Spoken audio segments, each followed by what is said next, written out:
On PM Express, a conversation we've been having in the last few weeks, as armed robbery attacks, crimes in general begin to surge. And of course, luckily today, the Minister Designate for the Interior took his turn to face the Appointments Committee of Parliament, and he's been responding to some urgent and pressing questions put to him by the members of the Appointments Committee. Let's see whether those responses really deal with the matters bothering you even at home.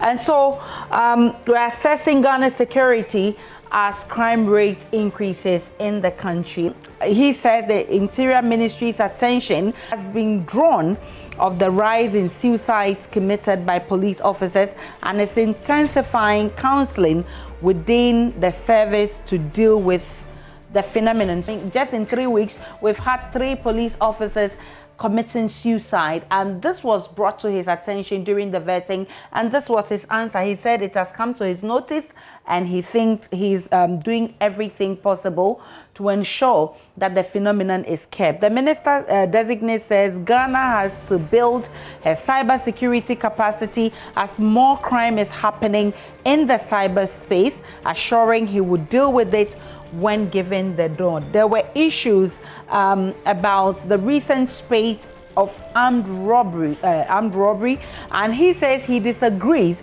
that the recent spate of armed robbery means a surge, but he indicates the government is concerned and will take actions to address them. And it's been one of the issues we've been worried about. As we speak now, the Tomato Marketing Association are on strike, and they're citing highway robberies as the main reason they've taken this step. On high-profile killings, including Ahmed Suale and J.B. Dankwa, the minister designate says although investigations have slowed, the police is still chasing leads to ensure justice for the families of the victims. I mean, people in the media have been worried about how police has been dealing with some of these high-profile cases. Remember when Kandapa took his stand last week, he talked about the fact that the police is dealing with the issue, is deeply involved with the issues, and as far as he's concerned, it was just one shooting incident that was at stake, and that all the issues had been cleared from the table.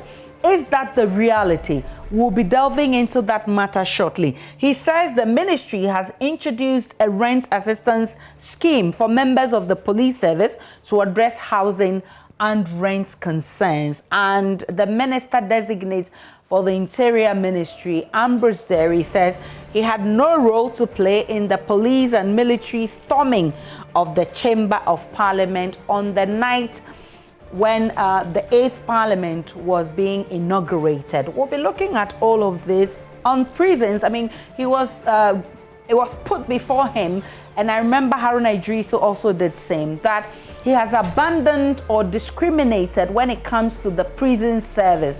And so he answered and says he agrees training programs, including the ability to acquire degrees and certificates, must be made available and accessible to all. He admits online gambling is becoming a problem and practical steps must be taken to save young people from addiction and other social problems with gambling. This is a matter that has also come up with cyber crimes on the rise. And this is how he intends to address it. He says if he is given the nod, he will ensure that this is curtailed. So tonight, we are assessing Ghana's security as crime rate increases. And we're looking at a case study of the Interior Minister assuring us and giving us answers as to why we're seeing some of these problems in our society. Tonight, my guest, Colonel Festus Abuaje, is a retired Army officer, and he's a security analyst and teaching consultant in peacekeeping at Kofi Annan International Peacekeeping Training Center. Adam BONAA is also a security analyst and CEO of Security Warehouse. I'll also be joined by James Agalga, who is former Deputy Interior Minister and MP for Bolsa North, a member of Parliament's Appointments Committee. And hopefully we'll be joined by Kojo Nkrumah, who is the Information Minister, also on this show. Stay with me. I'm coming right back.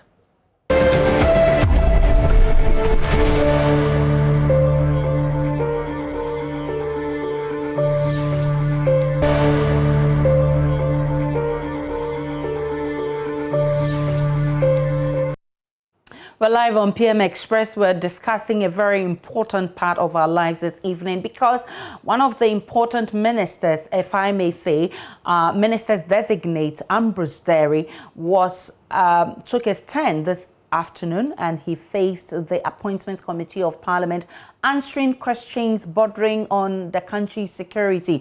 I mean, in the last few days, in the last few weeks, we've had cause to complain about one security issue or the other. Fortunately, he was able to address some of the issues put before him by the members of the Appointments Committee. Tonight, we're delving into those responses and reviewing those responses, whether they are responses that would help deal with the issues that face us as a nation. Let me begin with you, Mr. James Agalga.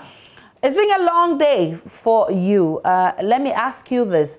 So far, what's your assessment of the nominees you've vetted?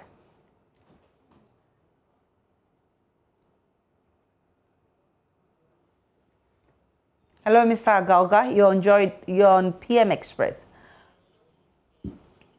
Okay, I think we lost Mr. Agalga there. Let me bring you in, Mr. BONAA, on the increasing security threat, which has gotten many talking as we speak. And like I mentioned, members of the Tomato Marketers Association are on strike, and they cite armed robbery on major highways as a reason. We've had such complaints from all other quarters. The fact that the rising cases of armed robbery today, the Minister Designate for the Interior, Analyst There, says armed robbery is not on the rise and that there is no cause for alarm. What's the reality on the ground? Yeah, Aisha, good evening and good evening to your viewers. And let me use this opportunity to congratulate the nominee, Honorable Analyst There. He's been there before, and so I'm sure he's not new to this work, this ministry. Well, with regards to armed robbery, on the increase, I would say that yes, it looks like, armed robberies are on the increase. That is the truth. But I want to quickly put across and say, if all of you and viewers remember, Analyst There, he's been there before, some time past, when he got appointed.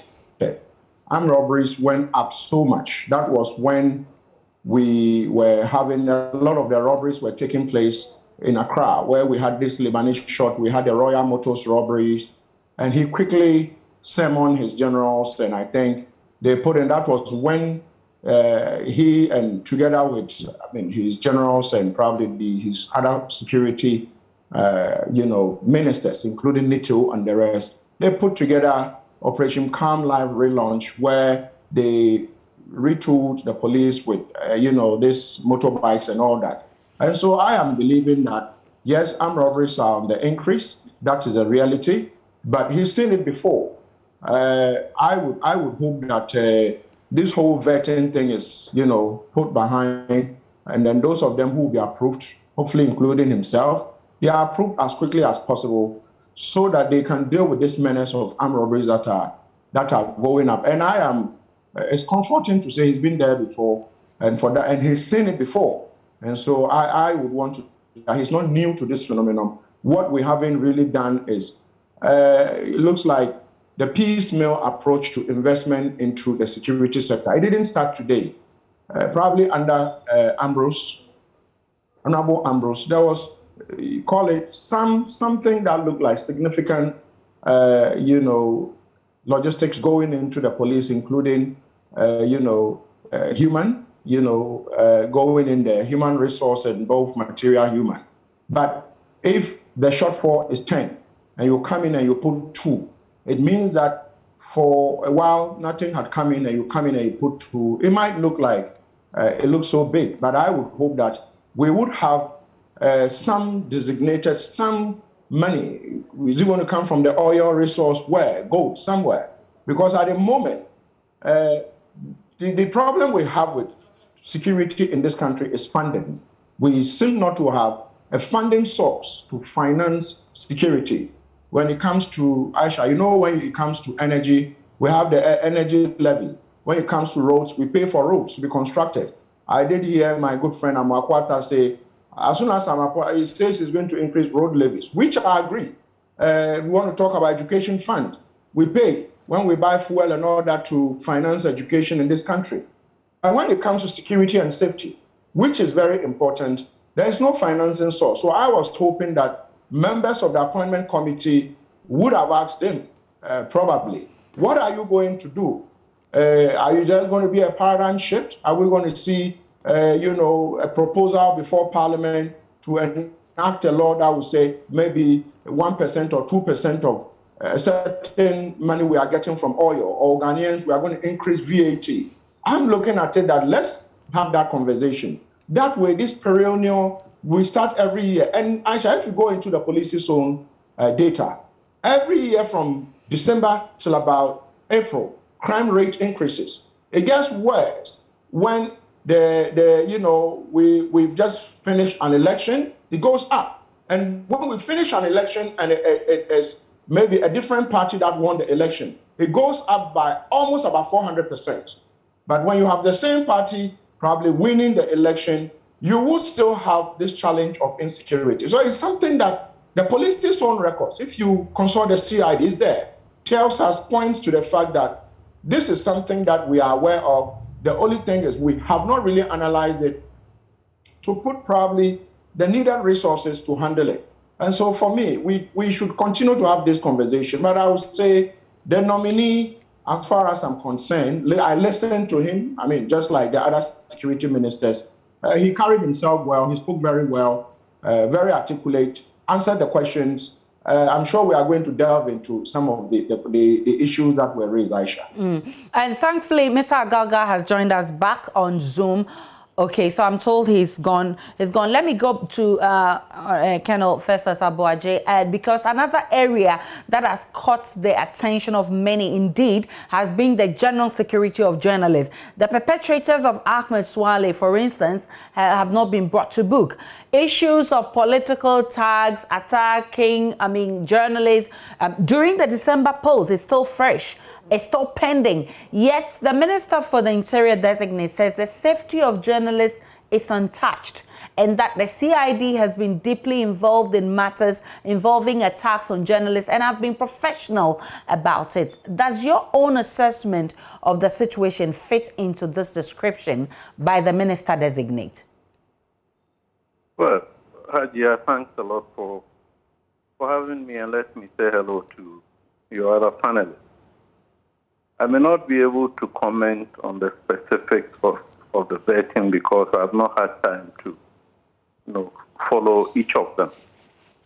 But generally on the question of security, especially crimes relating to murders and so on, I think I heard in the first instance the Minister designate for National Security saying that all of them have been resolved with the exception of Ahmed Swale. The information that I have points otherwise. As of September, when this issue came up, that's September last year, I tried to do a bit of research online. And I was able to generate a list of about 21 unresolved murders, starting from 2007. The murder of Ashanti Regional Chairman of the Ghana Journalists Association by the name of Samuel Eni. If I may mention the next two, for instance, Fennec Ochre, a maritime entertainment and former manager of Hit Life, Alhaji Abdallah Alidu in 2015, Fennec Ochre was in 2014. And it goes on and on and on until September last year. A list of 21. I may not probably have had all of them correct, but a large number of them remain unresolved because the police has not informed the populace otherwise. Which brings me to the issue, one issue that I've been harping on. Look, nobody does Ghana a favor by withholding crime statistics from the electorate. It is a constitutional responsibility. It is part of the democratic principles for government to be accountable.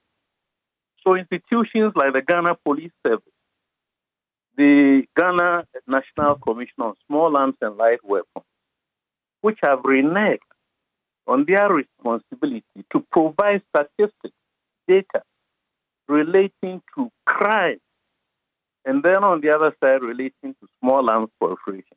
It's not a favor that anybody is doing that.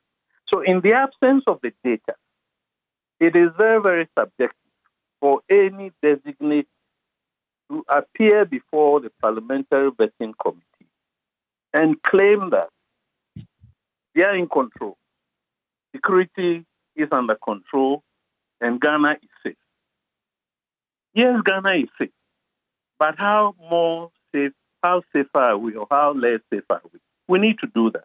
We need to know that. And the only way we can know that is to have the data so that all of us can speak to the data. Check one of the questions that came up, I suppose, around police suicide. See, before you mentioned the three latest, I have a list of 7 generated by a certain expert. I think Nanaya Akwada also. You know, Kumiaka, Lance Corporal, Daniel Owusu, General Lance Corporal, Michael Poi, and so on. So 7 plus 3 means 10. And this date from 2017 to 2021 as of this month, 10 police officers have committed suicide. It speaks to the morale of the service, and the explanations are there. Some are fed up with life. Some were alleged to have committed certain crimes that they said they had not committed. Of course, some were jailed by, lovers and so on and so forth. So what we are confronted with is the question of transparency, of the authorities not coming clean as to where we actually stand. Indeed, since May 2018, the police service has not published crime statistics. And I keep saying that if any one of us now instantly goes to the web and then Googles South African Police Service crime statistics 2021, you will get it up to January. And you will get over 191 slides of crimes disaggregated and aggregated in very different ways. This is what we call democratic accountability.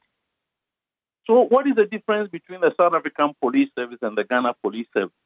That they can generate the data and give it to the populace, the electorate. And in Ghana, we cannot do that. Now, talk about retooling, which my colleague Adam BONAA mentioned. Every government, since we have been paying attention, keeps informing us that they are retooling. You see, but it becomes very subjective once again. Now, if I take over an organization, I need to do a baseline assessment and know where I was at the time that I was taking over. Do my own scanning, my own appraisal based on the directives that I have from my employers, and then make a projection. So when people come into authority, what projections do they make? That by what percentage are they going to increase the human resource? By what percentage are they going to increase the transport, the equipment? For instance, I heard the minister say that the personnel who have been designated to go and protect parliamentarians have not reported because, among other things, they cannot find the sidearms for them. So it speaks to the fact that weapons are even having to be rotated among police personnel. Fragmentation jackets, the last time I heard the minister, he said that he had provided 4,000 of them. But 4,000 of them against what baseline? Is it that we need 10,000 and we are providing 4,000? We need to apply a bit of science or scientific approach to how we manage these security institutions.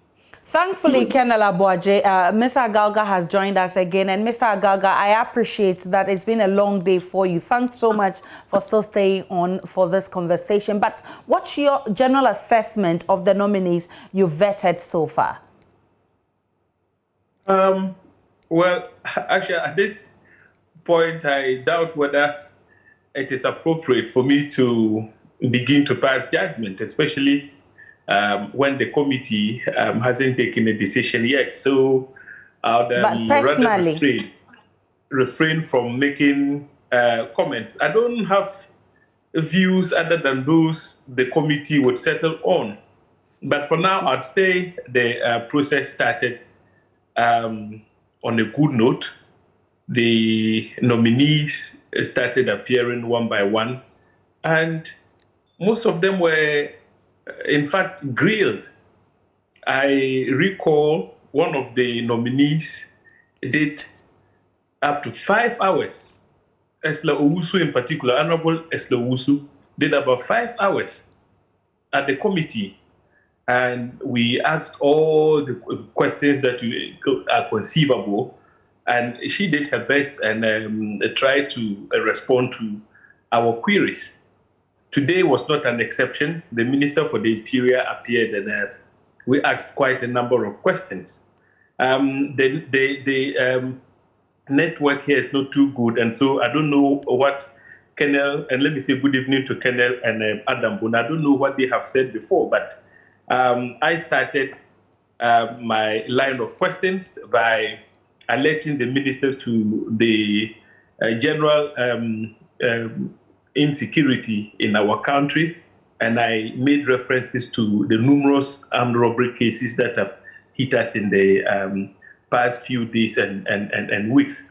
It's very alarming. I mean, come to think of it, an ambulance driver was attacked, shot dead. Even the paramedic who was attending to, I'm told, the pregnant woman on board the ambulance was not spared. She was sexually abused. Tamale, the highway between Bolga and Tamale, is now not passable at all because armed robbers have taken over that stretch. The other day, 2 truck drivers, tomato truck drivers, were shot dead. I suspect that is why the Association of Tomato Sellers have decided to go on a boycott. I mean, these things are happening. My own backyard, Sandema, hasn't been spared. And Sandema has come under siege for a long time, starting from the Christmas period up till now. As I speak with you, Aisha, a trader was killed 2 days ago. The family of the trader are still struggling with the police to retrieve the body for burial because the police are insisting that they have to get a pathologist to conduct some post-mortem on the deceased before they can release the body for burial. But in all of this, the Interior Minister designate says there's no cause for alarm. Satisfied with his response? Well, at the moment, he's a nominee for the position of minister. So one would expect him to give us all the assurances. But the point that needs to be made is that people are living in fear. There is a general state of insecurity in our country, and we must say it as it is. And you, as a member of the Appointments Committee, are you satisfied with the responses he gave on this one? Well, the minister initially sought to suggest that there is no, increase in crime rates in our country, but I believe that the evidence points to the contrary. During his tenure as minister in the first 4 years, starting from 2017 to 2021 January, he recounted how some interventions were made under his watch. That is true. Definitely, he made some interventions, but the point we are making is that at the moment, currently, there are security challenges in our country, and this government must do everything within its power to resolve those challenges. Armed robbery is a major problem that needs to be solved. One other issue that has been topical is being political vigilantism. That came up strongly at the vetting. Let me bring you in on this one, Ms. Adam BONAA. Okay, and I think even before that, we should listen to the Minister Designate for the Interior talk about how political vigilantism cannot pass under his lenses, that he was on top of issues. But there's been arguments over, even with the passing of the vigilantism law, little has been achieved with this. Listen to the Minister Designate for the Interior. Yes, the police have, I will need to get the statistics on that. But, Honorable Chairman, I believe that the last election, it looked like vigilante groups were not visible, and that is progressive. The few who are around, we have to deal with them and make sure that we nip it in the bud. Minister, arguably, yes, this time the deaths, 7 Ghanaians died in the process leading to the declaration of the results. Honorable Chairman, there is no chance that political terrorism will be allowed to take root here. Under the last 4 years that I was Minister for Interior, I can tell you people who were arrested, including party executives of the NPP, detained and sent to court. In Canada, in Gulu, as 2 examples. It was done. Honorable Chair, the events leading to the deaths of persons is most unfortunate, and I can continue, I don't care, ad nauseum, to express my condolences. But we have asked and we are waiting for the reports of the investigation. Until the investigations are concluded, I believe that it is only fair that we do not try to identify before that. Yes, gunshots, ballistics will come in. If it is found that the security agencies did it, the investigations would deal with the people culpable. But for now, at least. So that was Ambrose Derry, Minister Designate for the Interior, speaking about his handling of vigilantism or political vigilantism during his 4-year term in office. Now, thankfully, Mr. Agaga is back on the line. Mr. Agaga, you were there when he was making these or giving these responses to the House. You in particular have had cause to complain about political vigilantism, especially in the last elections, the December elections, the just ended elections. You've had cause to complain about some of these things. Are you satisfied with the response that he gave, that political vigilantism is under control? Yes, I'm saying that right from the onset, I had challenges with the passage of what is now known as the Vigilantism and Other Offences Act. I indicated clearly that we were not lacking in terms of legislation to deal with matters relating to political vigilantism. The only problem, the only thing that we lacked was the political will to deal with vigilantism once and for all. Now, well, the nominee for the Minister of Interior states that under his watch, executives, etc., they may have media. The question we need to ask is, did they prosecute them? Did you ask those that? Individuals engaged in acts of political vigilantism? Did you ask him that? Were they engaged in acts of political vigilantism? I think that the answer he gave was within a certain context.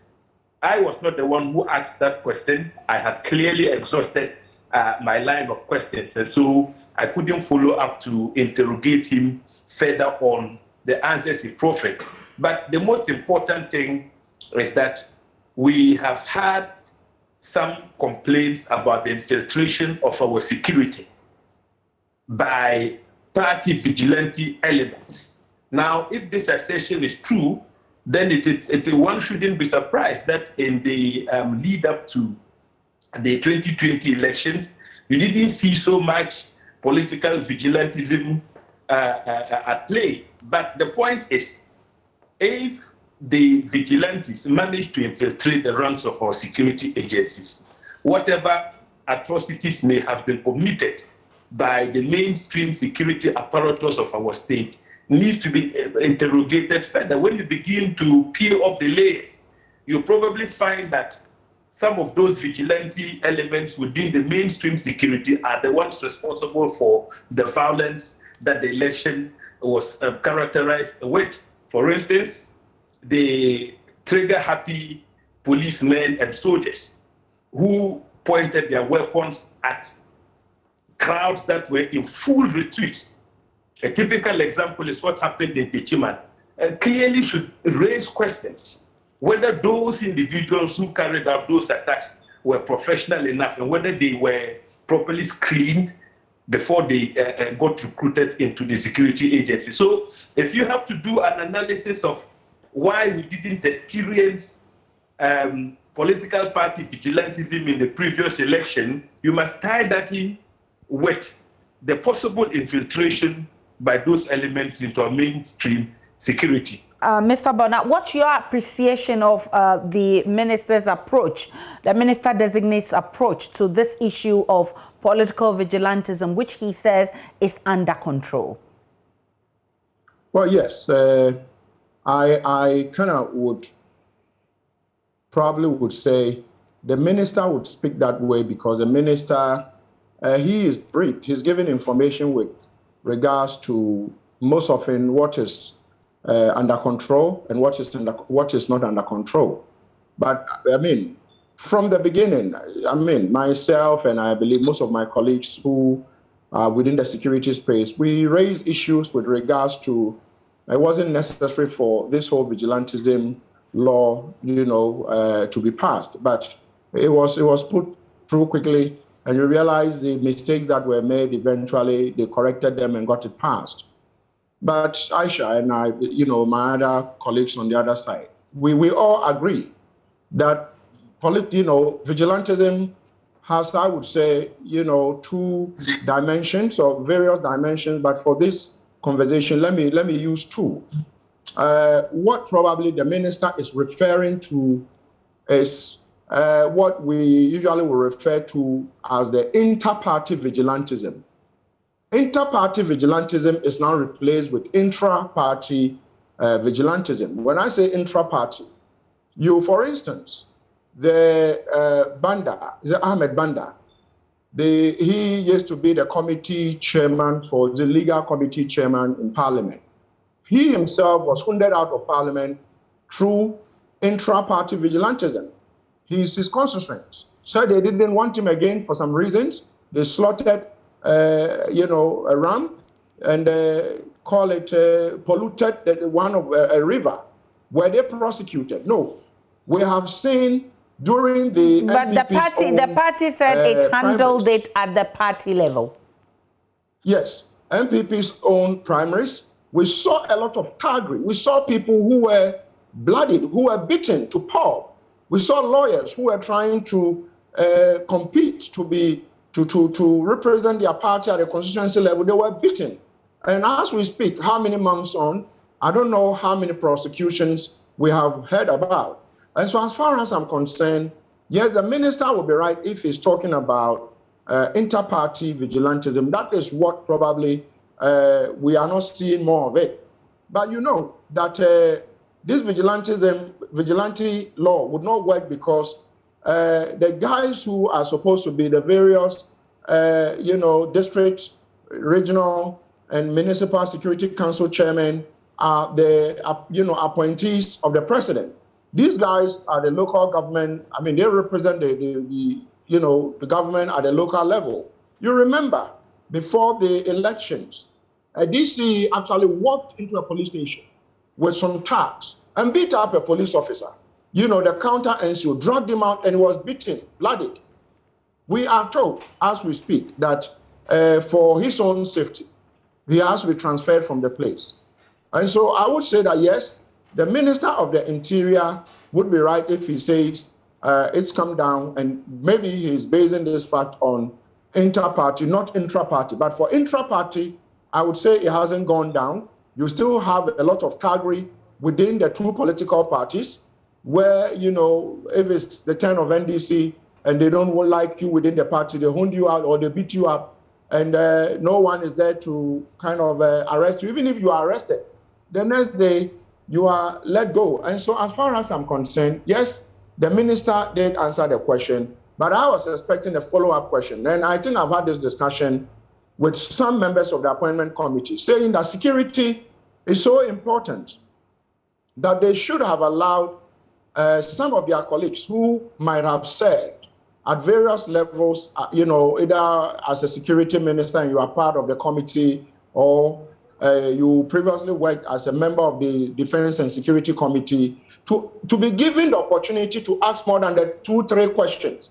Because then, for me, if you take somebody like, you know, Honorable Kandapa, most of the questions that they asked him were leading questions. I was expecting him to be grilled more, but unfortunately, it was a let-off for me. And so, and you know, security is so, for instance, my colleague on the other side, Colonel Festus Abuaji, as you said, getting information within the security sector is so difficult. And you are always told that, you see, for security reasons, you can't get this. Some of us will find other ways to get this information. Whether they like it or not, we would have it and work with it. But the truth is that if these vetting committees, as it is, now they vetted, as far as I'm concerned, all the government representatives at cabinet have all been vetted. Maybe when they are going to be deputies, then the appointments committee can say the likes of Honorable Agaga and maybe the others who have knowledge in security should be given the opportunities so that we can tell them some of the things that are worrying about. If you give Agaga 3 questions, and somebody who was, I'm not saying, you know, they are not knowledgeable, but somebody who is not too knowledgeable in the area, also 3 questions, you would only be singing the nominee's praises, which to me is not doing us any good service. And so as far as I'm concerned, you know, the issue of vigilantism is not going to go away today, neither will it go away tomorrow. If NDC come, vigilantism will be there. MPP is in power, vigilantism is still there, even though we have a law. And I say the guy who's superintendent over it, he himself was booted out of his constitution and eventually parliament through act of vigilantism. And nobody, as we speak, was either prosecuted for, you know, causing harm to the environment, because we have environmental laws in this country, Aisha. None of those laws work. And so as far as I'm concerned, yes, the rhetoric would go on that we will get rid of vigilantism. But the truth is that as a minister, if you are appointed, you are sitting at the level of policy. You don't go to the ground. You can't go and tell the crime officer who is afraid, who is afraid to be transferred, to go and prosecute that, what's the name, party executive. He's afraid because they will demonstrate and get him out. And the evidence is there. And so as far as I'm concerned, these are some of the things that I would have wished that we say, and they would put to the minister. But unfortunately, I think that, like I said, sometimes, but he did carry himself well. I must put out, he did carry himself well on the issue of probably also even police deaths. Colonel spoke about it, but it's quite worrying, quite worrying. Suicidal, now police officers have become suicidal. I mean, can you imagine? Police officers have become suicidal. And so if you have a suicidal police officer and you give him a firearm, and you are not careful, what happens? He did raise issues about contract officers or contract police commissioners. It is something that, to me, quite despicable. And you know, at this time, we've had so many of them occupying very important, sensitive positions.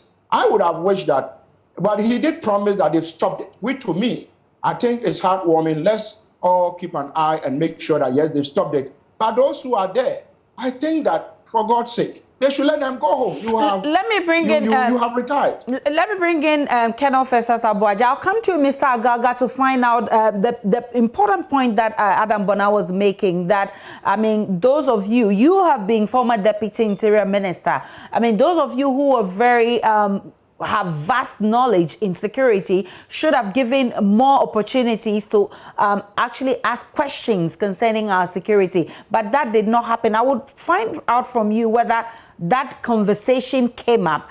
And he also made the point about security financing, which he feels you should have interrogated the minister designate, but you didn't. I'll be finding out from you. But Colonel Abuaje, I need you to tell me why vigilantism will not go away today or tomorrow, just like Ms. Adam BONAA is insinuating.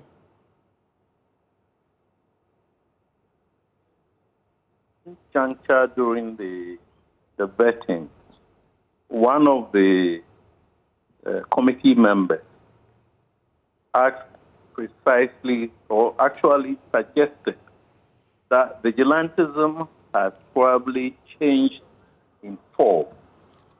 So from the 2008 thereabout, when it used to be strictly party foot soldiers, and as my colleague Adam BONAA mentioned, being intra or inter, what we saw during the voter registration and the election was that now it may not necessarily be party foot soldiers alone, but also some security personnel being involved.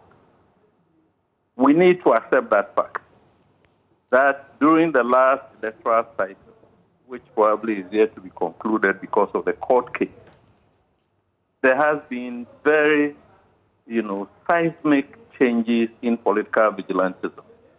It used to affect only by-election and reruns. For the first time in our fourth Republican dispensation, political vigilantism, political violence affected voter registration.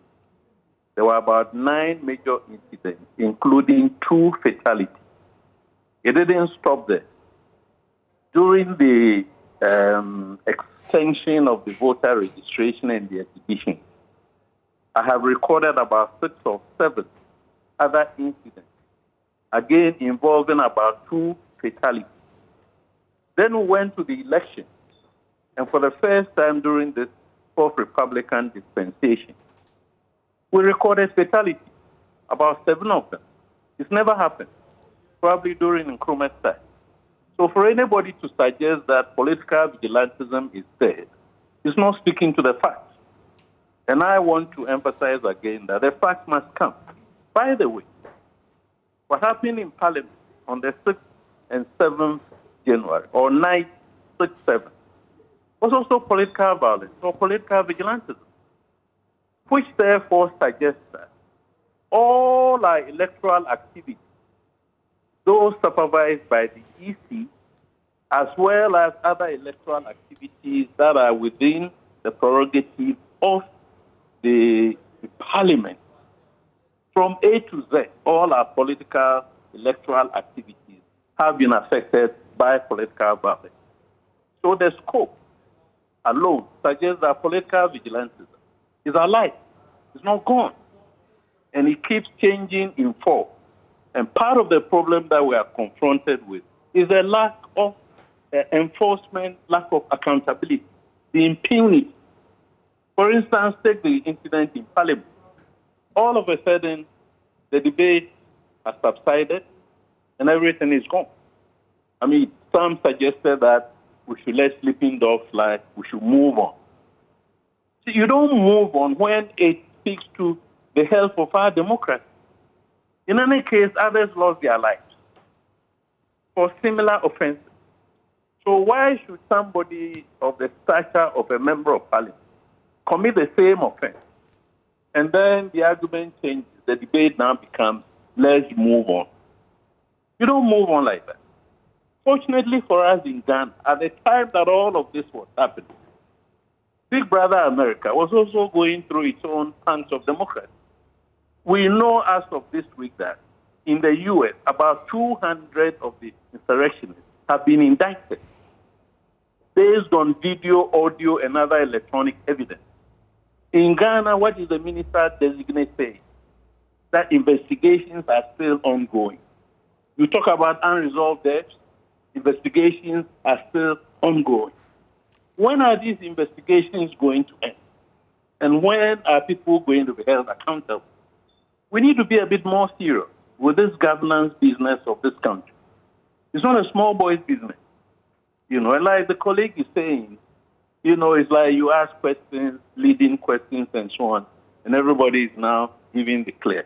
There is even no scorecard. Not a single scorecard has appeared for any ministry that over the 4 years you said we were going to do X, Y, Z. Tell us why you have not been able to do A, B, C. It's not happening.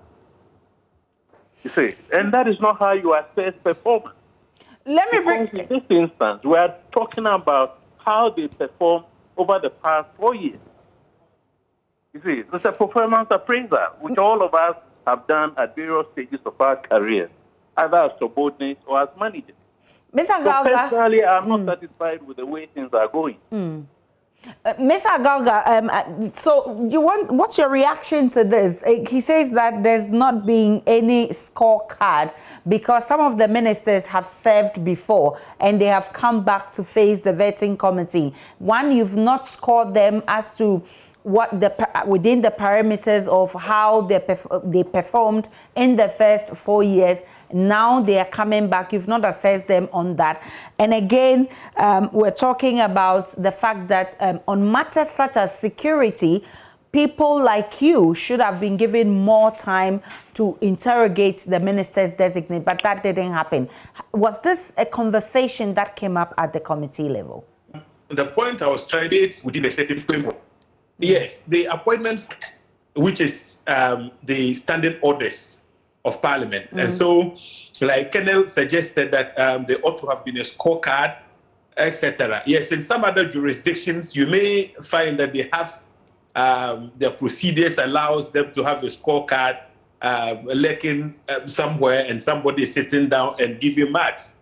But under our particular case, the standing orders are quite clear with respect to the procedures. Can you hear me, Asha? Yes, loud and clear, Honorable. Good, all right. So the standing orders are very clear. When a witness, when a nominee appears before the committee at the end of the hearing, when a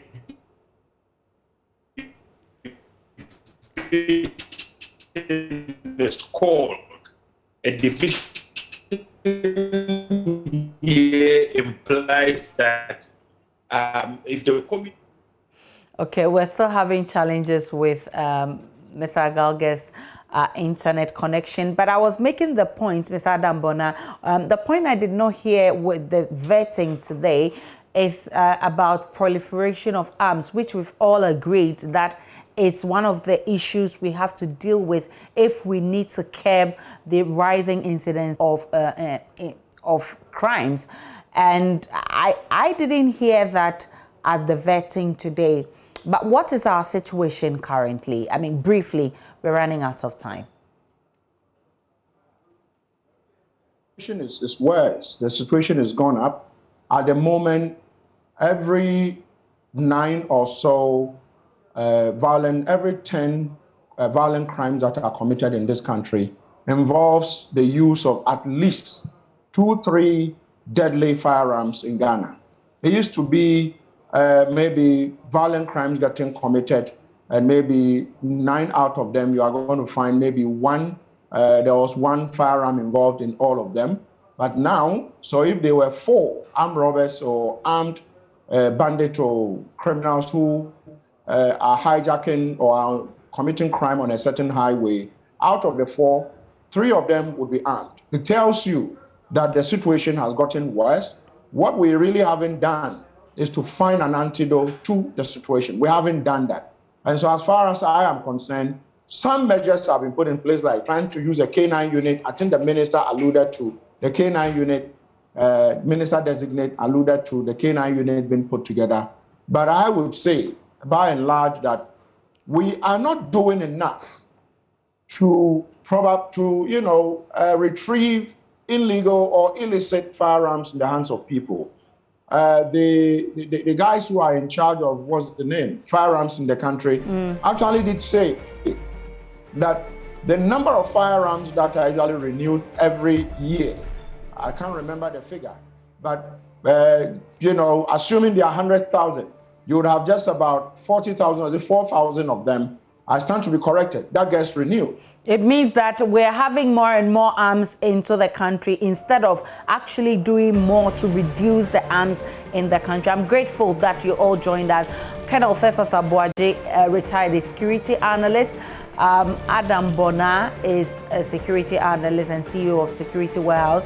And James Agalga is former Deputy Interior Minister and member of Parliament's Appointments Committee. I'm grateful for your time. Enjoy the rest of our programs.